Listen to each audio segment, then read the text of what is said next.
Viral বেগুন গাছের ফলন করব এবছর আমার বাগানে 2026-এ। তাই এটার স্টার্টিং এবং কবে লাগাচ্ছে, কিভাবে এর যত্ন দিচ্ছি সেটাই তোমাদের সাথে শেয়ার করব। আর এই ভাইরাল বেগুনটা কোন জাতের বেগুন সেটাও তোমাদের সাথে শেয়ার করব। হ্যালো এভরিওয়ান, আসসালামু আলাইকুম। কেমন আছো তোমরা সবাই? আলহামদুলিল্লাহ, আমি তো আছি অনেক ভালো। আশা রাখছি তোমরা সবাই ভালো আছো।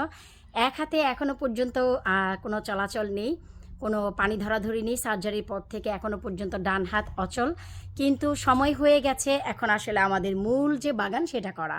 আমি তোমাদের ডিটেলসে বলতে যাচ্ছি। আজকে আমি আমার বাগানে ভাইরাল দুটি বেগুনের ফলনের ফার্স্ট স্টেপ স্টার্ট করব। সেটা হচ্ছে, সেই দুটি বেগুন হচ্ছে একটা দৈত্যকার বেগুন, যেটা কিনা ফুটলং বেগুনও বলা হয়, যার উচ্চতা 12 থেকে 14 ইঞ্চি পর্যন্ত হয়, যার গায়ে প্রীতম বেগুনের মতন স্ট্রাইপ থাকে। অরিজিনাল এই গাছের বীজ বগুড়া থেকে আনা, যা আমি কালেক্ট করে বানাচ্ছি। এবং দ্বিতীয় যে বেগুন সেটা হচ্ছে বাড়ি বেগুন, কেনা জানি আমরা, যার ওজন 1 থেকে 1.5 কেজি পর্যন্ত হয় একটা বেগুনের গাছ। তো একটা বেগুন। তো সেই দুইটা ফলন আজ আমি করতে যাব। বাগানের কোন জায়গাটায় করছি, কোন পটে করছি, সব তোমাদের সাথে শেয়ার করব। এতদিন ঘরে রেখেছি, আজকে মে মাসের 29 তারিখ। এখনই হচ্ছে রাইট টাইম তোমার সব কিছু বাগানে দেওয়ার, কারণ আজকে থেকে ওয়েদার ডাল যাবে, চিল যাবে, বৃষ্টি যাবে। তো এখনই সময়, যদি একটু বেশি দেরি হয়ে যায় দেখা যায় গাছগুলো ফলন দিতে দেরি করে। এই দেশটা হচ্ছে একটা ভূতের গলির মতন, এই পাশে যদি ভূত থাকে ওই পাশে মানে কি বলবো, জিন পরি ঘুরে বেড়ায়, ঠিক এই রকম। এই হচ্ছে তোমার রৌদ্র, এই হচ্ছে তোমার বৃষ্টি। তো একদম পারফেক্ট টাইম এখন। চলো কথা না বাড়িয়ে চলে যাচ্ছি আমরা সরাসরি আমরা সেই জায়গায় যেখানে গাছগুলো পটিং করব। সবার শুরুতে দেখাচ্ছি এই যে আমার সেচি শাকের বেড। তো ওই যে দেখতে পাচ্ছ একদম কর্নারে বড় একটি পট, আর মাঝখানে হচ্ছে প্লান্টারের ভিতরে বেগুনের গাছ দিয়েছিলাম। এই যে টানা যে রৌদ্র গেল সব পুড়ে গেছে পাতা, গাছ সুস্থ আছে, সবল আছে, তাই পাতাগুলো আমি ফেলে দিয়েছি। বেঁচে না থাকলে এইখানে অন্য কিছু করা যাবে, সমস্যা নেই। আর এই যে বড় একটি পট, আমি বড় বড় পটে গাছগুলো এই জন্যই লাগাবো, কারণ যত বড় পটে বেগুনের চাষ করা যায় ফলন কিন্তু তত বেশি আসে। অন্যান্য সব কিছু দিয়ে পট রেডি করা আছে, পটের মাটি। এখন আমরা গাছটা পটিং করার আগে যে জিনিসটা ব্যবহার করব সেটা হচ্ছে অ্যাপসম সল্ট। এটা কিন্তু মাস্ট ব্যবহার করতে হবে, না হয়তো কিন্তু গাছটা সরাসরি এখানে দিলে খুব একটা ভালো থাকবে না, স্ট্রেসে চলে যাবে, এমনকি গাছটা মরেও যেতে পারে। তো বা হাত দিয়েই দেখো আমি আমার কাজটা করে নিব, না হয়তো কিন্তু অনেক বেশি দেরি হয়ে যাবে, সেদিকেও লক্ষ্য রাখতে হবে। তো এই পটটাতে দিব হচ্ছে আমি বাড়ি বেগুন। এই যে দেখতেই পাচ্ছ, এই যে আমি বরাবরই বলি যে প্লাস্টিকের ভিতরে পটে যদি গাছটা দাও না, এত ইজি হয় বের করতে, আনবিলিভেবল। এই যে দেখো, শুধু প্লাস্টিকটা সরিয়ে নিলেই হলো। আর কি চমৎকার, এই যে দেখো কি চমৎকারভাবে শিকড়গুলো আছে। এখন হচ্ছে এরা বড় পট চাচ্ছে, খাদ্য চাচ্ছে, পানি চাচ্ছে, যেটা ছাড়াই কিন্তু আমরা এতদিন রেখেছি। এখন এই গাছগুলোকে সেপারেট করব, টেনে টেনে শিকড় সেপারেট করার কোনো প্রয়োজন নেই, শুধু একটি শার্প নাইফের সাহায্যে আমি গাছটাকে কেটে নেব। এই তো আমি দেখাচ্ছি, যেহেতু ভাই বা হাতে কাজ করি তাই পায়ের উপর ভর দিয়ে হালকা একটু ডান হাতের কোনোই দিয়ে চাপ দিয়ে আমি একটু হেল্প নিয়ে তারপর কেটে নিলাম। এই যে দেখতে পাচ্ছ এই শার্প নাইফটার সাহায্যে। তো এটা যদি কাটো না ইজি হয়, এই যে দেখো কেকের মতন এটা সেপারেট হয়ে যাবে। এই যে দেখো শিকড়ে কোনো আঘাত আসবে না, গাছে কোনো প্রবলেম হবে না। এই যে দেখো জাস্ট তোমার এখানে পাশে 3টে গাছ দেখতে পাচ্ছ। তো আমি হচ্ছে এই পটে 2টি গাছ দিব, কারণ এটা যেহেতু বাড়ি বেগুন। আর আরও একটি গাছ দিব আমি অন্য পটে, চলো আমরা সেটাই করি। সবার শুরুতে এখানে এনাফ পরিমাণ একটা হোল করে নিতে হবে। এই যে দেখো, আসলে একটা হাত যদি তুমি সাপোর্ট না পাও না এত কষ্ট হয়, কিন্তু কি করব, কিচ্ছু করার নেই। এই যে দেখো একটা এনাফ হোল কিন্তু আমি করে নিলাম। তারপরে এই যে আলহামদুলিল্লাহ একদম বিসমিল্লা বলে এই যে দেখো গাছটিকে আমি বসিয়ে দিচ্ছি। আমি আরও একটু হোল করে নিব, যেন গাছটার মেন যে শিকড় সেটা যেন একদম ভিতরের দিকে চলে যায়। থাক না রে এখানে মাটিটা, থাক থাক, যাস নে, থাক। ওকে, এই যে আমি আর একটু হোল করে নিচ্ছি। এরপর এই তো দেখো খুব সুন্দর করে আমরা এখন এই যে মাটি দিয়ে সাইডটা সুন্দর কাভার করে দিব। এগুলো বেশি চাপাচাপিরও দরকার নেই, একদম আলতো হাতে এই কাজ করতে হবে যেন গাছগুলো আঘাতপ্রাপ্ত না হয় এক জায়গা থেকে আরেক জায়গায় যেহেতু যাচ্ছে। সো এদেরকে খুব সুন্দর করে স্থানান্তর করতে হবে একদম সন্তানের মতন।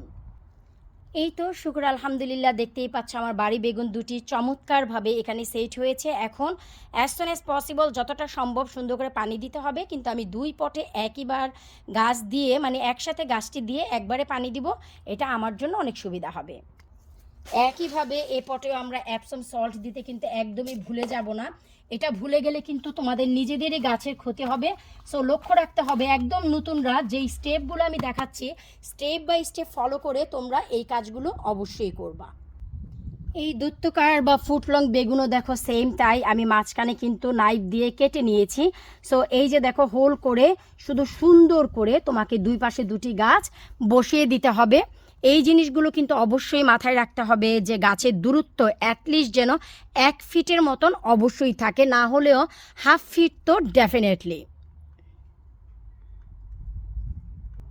খুবই সুন্দর করে দেখতেই পাচ্ছ যে আমি গাছগুলো কিন্তু এই যে লাগিয়ে নিলাম। এই যে একদম শেষের দিকে, যেহেতু এখন 29 তারিখ আর জুন চলে আসতে যাচ্ছে, তো এই গাছগুলোতে 1টি 2টি করে অ্যাফিড পোকাও আমি দেখতে পাচ্ছি। অন্যান্য কোনো বেগুন গাছে দেখিনি, শুধু এই ফুটলং আর বাড়ি বেগুনে, কারণ এগুলো অনেক দিন ধরে ঘরে। তো আমি এখন যে কাজটা করব তোমরা অবশ্যই সেটাই করবা। সবার শুরুতে যেটা করতে হবে তোমাদের এখন খুবই বেশি করে পানি দিতে হবে।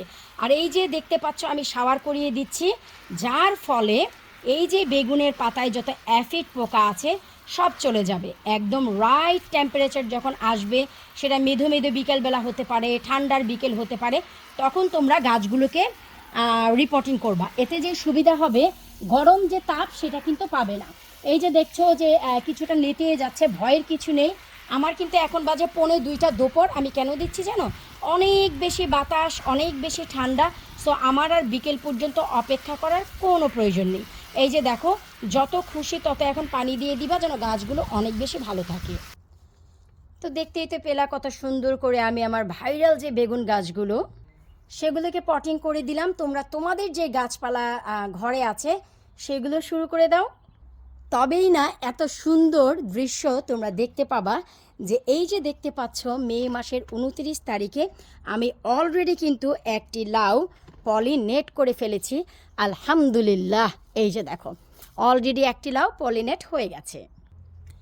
তোমরা যারা আপুকে ভালোবাসো, আপুর ভিডিও দেখে এতটুকু উপকৃত হও, প্লিজ ভিডিওগুলো সবার সাথে একটু শেয়ার করে দিও। কারণ এই ছোট্ট আমাদের সামারের ইউকে দেখা গেল ছোট্ট একটি ভুলের কারণে গাছগুলো মরে যাবে একদম সঠিক ওয়েতে যদি রিপোর্টিং না করো। এই যে অ্যাপসম সল্ট, এই সল্টটা না দেওয়ার কারণেও কিন্তু অধিকাংশ 90% লোকের গাছ মারা যায়। অনেক সময় রোদ্রে গাছ দিলেই মারা যায়, এটা ভুল কথা। তুমি যদি দিনে 5 থেকে 6 বার পানি দাও টিকে থাকে। তবে হ্যাঁ, লাস্ট 1 উইক অনেক বেশি রৌদ্র ছিল, আমার নিজেরও বেগুনের গাছের অনেক পাতা পড়ে গেছে, কিন্তু কোনো সমস্যা নেই, ইনশাল্লাহ এগুলি সেট হয়ে যাবে। রাইট যে ওয়ে তোমাদের অ্যাপসম সল্ট দিতে হবে এবং মৃদু মৃদু ঠান্ডায় গাছটার রিপোর্টিং করা হচ্ছে একদম উত্তম। যারা নতুন তারা কখনই এই রিস্ক নেবে না। আমি 6 বার পানি দিই, কারণ আমি জানি কোন সময় পানি দিতে হবে, পাতার রূপটা কেমন হবে, রংটা কেমন হবে, পাতাটা নৌকার শেপ হবে না কুকড়ে থাকবে, সামনের দিকে না পেছনের দিকে। পেছনের দিকে যদি কুকড়ে থাকে পাতা, তার মানে এগুলো হচ্ছে তাপ নিতে চেষ্টা করছে। আর সামনের দিকে যদি কুকড়ে থাকে নিজেকে প্রোটেক্ট করার চেষ্টা করছে। এই জন্য তোমাদের বুঝতে হবে। তো রাইট যে টাইম তোমরা সেই টাইমেই গাছগুলো রিপোর্টিং করবা। আমি বলবো বিকেলের মৃদু মৃদু ঠান্ডায় ফ্রম টুডে। আমার এই ভিডিওটি আমি চেষ্টা করব আজকেই আপলোড দিয়ে দিতে, না হয়তো আগামীকালকে। তো তোমরা 31 তারিখ থেকেই বা আগামীকালকে থেকেই নেমে যাও গাছ লাগানোর জন্য, আর বেশি দেরি করো না, তাহলে কিন্তু ফলন অনেক দেরি হবে। আশা রাখবো আজকের এই ভাইরাল বেগুন গাছের রিপোর্টিং তোমাদের পছন্দ হয়েছে। প্রত্যেকটা গাছের জন্য তোমাদের পট চুজ করতে হবে অনেক বড় বড়। আমার এই পটগুলো হচ্ছে 47 সেন্টিমিটারের, 47 সেন্টিমিটারের। এই এক একটি পটে আমি 2টি করে গাছ দিয়েছি, চাইলে 3টিও দিতে পারো, তবে 2টিতে ফলন ভালো আসে। বিদায় নিচ্ছে আজকের মতন, আল্লাহ হাফিজ।